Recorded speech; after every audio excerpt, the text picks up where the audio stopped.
a ghost? When there's something strange in the neighborhood, who you gonna call? Ghostbreakers. Yes, you heard me right.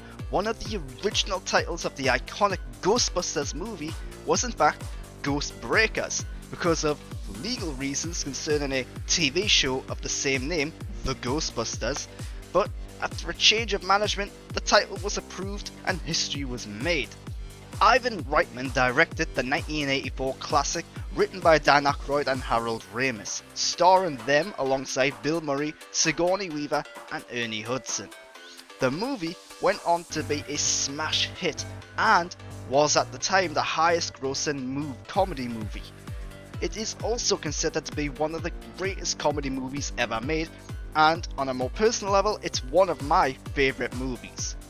The movie proved so successful, commercially and critically. It spawned an animated TV show, numerous video games, 2 sequels, and a female-led reboot we won't talk about. The original Ghostbusters is ripe with information, facts and details, many of which you may already know. But there's probably a treasure trove of things you didn't know about Ghostbusters. So let's find out, because here are 10 cool facts about the 1984 Ghostbusters.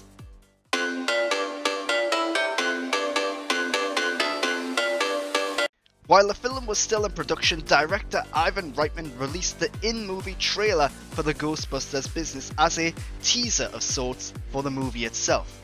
The only difference was that the 555 number in the promo was replaced with a 1-800 number.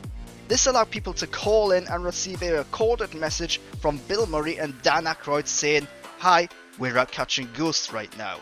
Apparently, this proved very popular as they received 1,000 calls per hour, 24 hours a day for several weeks. I mean, if the message kept saying they were out, people probably kept calling back until they were in, wouldn't they?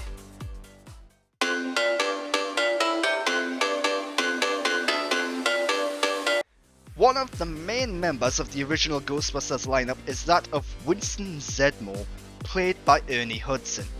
But the character and their role in the movie was originally very different.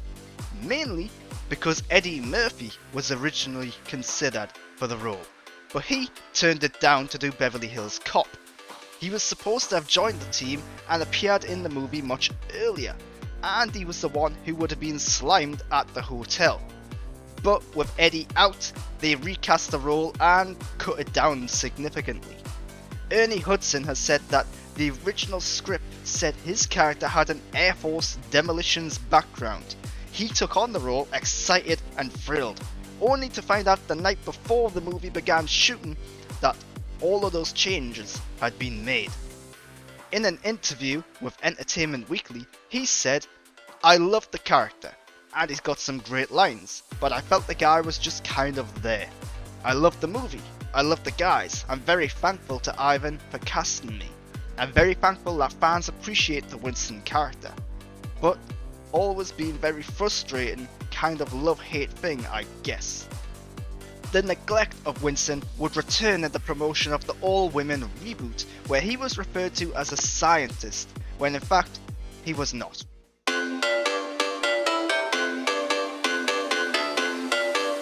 Peter Venkman, played by Bill Murray, was also meant to be different, as actor John Belushi was originally in line for the role. Sadly, John died while the script was being written, but Bill didn't immediately get a call because actor Michael Keaton was offered it, and he turned it down. And then Chevy Chase got an offer, and he turned it down.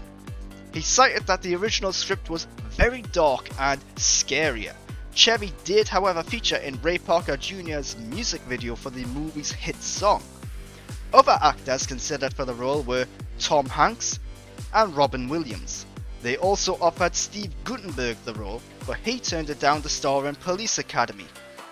Then, Bill Murray got the offer, and he accepted it so long as the producers would fund his next film, a remake of The Razor's Edge, and he would star in it. The remake did get made too, and was released the same year as Ghostbusters.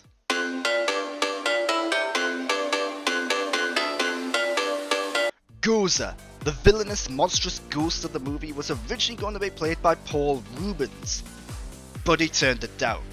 The character was initially supposed to take on the visual image of Ivo Shando, the architect of the building and the originator of the Gozer cult. He wore a business suit and was pale, slender and unremarkable. I think I know why Paul turned it down now. The character of Ivo Shando did eventually make an appearance in Ghostbusters Afterlife, played by J.K. Simmons, and he appeared in that other Ghostbusters movie nobody talks about.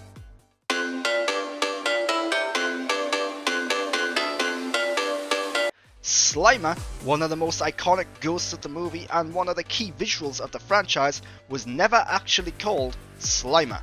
The script never named him, merely describing him as a green ghost, and the crew referred to him as Onion Head because of its horrid smell. A cutscene even referenced this trait. The ghost was also made and designed as a sort of homage to the late John Belushi, with its eating habits and manners based on John's character in Animal House.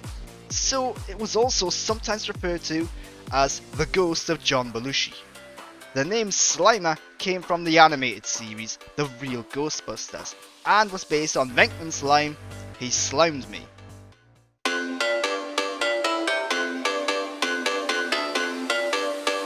The Stay Puft Marshmallow Man was a tough scene to create, but they did it, and it appears in the film exactly as it was told in the script, even though director Ivan Reitman was very worried audiences wouldn't believe in the character or the scene. In the initial screening of the movie, which only had one shot of the creature's massive head, the audience broke into wild laughter. For the finale of the movie, Ivan Reitman brought in huge laundry bags full of shaving cream and then dropped them on the cast during the shoot. Beforehand, actor William Afton was a little concerned if it would hurt. Reitman didn't know, so they did it anyway. Menthol shaving cream was used and one member of the crew did end up having an allergic reaction to it. But that wasn't the biggest concern. The biggest concern wasn't about the filming of the scene or about the believability, but rather how much of the cream would end up on Bill Murray. Because it seemed like he was getting either shortchanged or preferential treatment, depending on your view. And of course, it was Bill Murray's idea to receive less cream than everyone else. Because of course it was. Meanwhile, Dan Aykroyd, he was all for it, demanding more and more cream.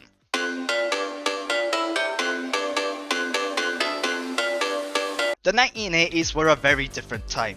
This film has a lot of moments, lines and other things that probably wouldn't fly in modern 2023.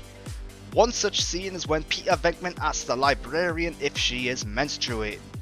On the surface you probably think this is an insult or some sort of rude sexist remark, and it definitely could be seen that way, but it wasn't meant to be. In the field of parapsychology, there is a correlation between menstrual cycles and latent telekinetic powers. From a psychological viewpoint, the librarian may have been going through the menopause, which in rare cases can cause psychotic breaks or blackouts.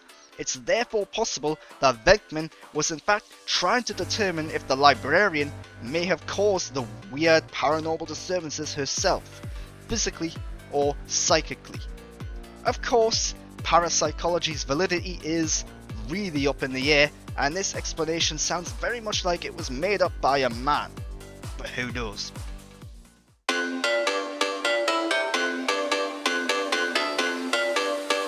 In 2010, the Gozer bodysuit worn by Slavica Jovan was found on a costume rack at a surplus store. It had some runs in the stocking and dents in the plastic bubbles, but it was in pretty good condition. It then appeared in an episode of Hollywood Treasure, where it was authenticated as the suit worn on screen. It was then auctioned off to a private collector for $8,000. What he's doing with it now as well, let's not think about it.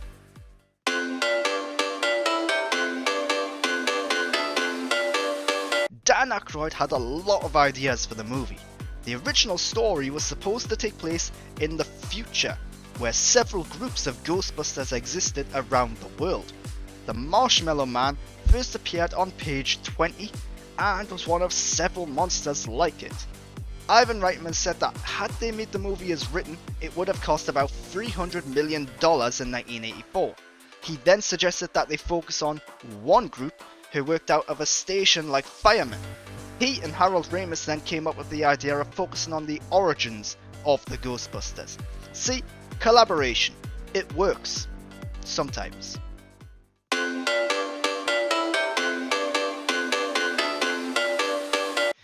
Originally considered for the role of Louis Tully was actor John Candy, who had previously worked on a couple of movies with Dan Aykroyd, Ivan Reitman, Bill Murray, and Harold Ramis. It was almost a done deal that he would get this part. What cost him the role was that John Candy had a very different vision of who Louis Tully was. He wanted the character to be a very stern German man with a thick accent who kept several Schnauzer dogs as pets. He also wanted the role rewritten and given a much bigger position in the movie than what it was originally planned. Ivan Reitman and Dan Aykroyd stood their ground though, preferring their idea for the character.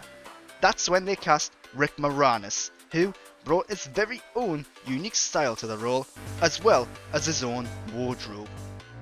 And those have been 10 cool facts about the 1984 Ghostbusters. Let me know in the comments and feedback down below what you thought, and of course subscribe to this channel for more content like this. Follow me on Twitter, X, Instagram, and anywhere else at @the_Grant Burton. Until next time, thanks for watching.